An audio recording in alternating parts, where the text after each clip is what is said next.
Hi, this is Dr. Susan Sarajari from Dominion Fertility.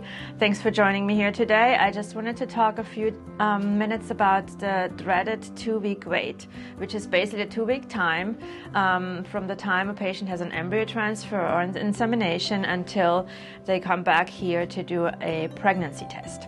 These 2 weeks can be very stressful and sometimes seem like the longest 2 weeks of your life. And of course, patients feel very hyper aware of their body and all the symptoms they're feeling in those 2 weeks, and oftentimes questioning whether a symptom can relate to being pregnant or not being pregnant. So I just wanted to address a few of those symptoms here. And one of them is cramping. A lot of patients do cramp while in that 2-week wait. Cramping is usually mild, and that's totally normal. But whether somebody cramps or doesn't cramp is definitely not an indicator of whether they get pregnant or don't get pregnant. A lot of times people also have light spotting. Again, light spotting is completely normal.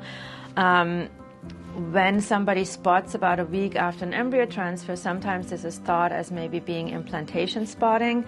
But like I said, spotting is very common. It could also be in patients who take vaginal progesterone as their progesterone supplement. So again, very, very common. Again, not an indicator of whether or not you will conceive or not. Some patients are also very concerned about activity and potential bed rest in that 2-week wait. There was a time where we actually used to prescribe bed rest after an embryo transfer, but then studies were done and it's actually been shown that bed rest is not associated with higher implantation rates.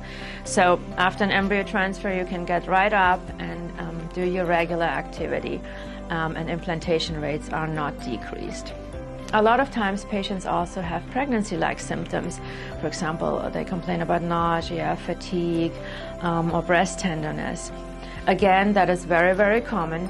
And remember, while you're in this 2-week period, you're on a lot of medications, and it could well be side effects from those medications. So again, this is not a predictor of whether you're going to be pregnant or not. And of course, like I said, it might seem like the 2 longest weeks of your life, and sometimes patients are tempted to maybe do a home pregnancy test. But I really advise you not to do that, because home pregnancy tests are just not as sensitive as blood pregnancy tests. And sometimes if that test is done too early, you might get a false negative and think you're not pregnant. And I've had cases where patients thought they're not pregnant, stopped their medications, and of course that is detrimental to a pregnancy. Also, depending on what kind of cycle you did, sometimes patients get triggered with HCG. And a home pregnancy test can actually pick up that HCG and give you a false positive.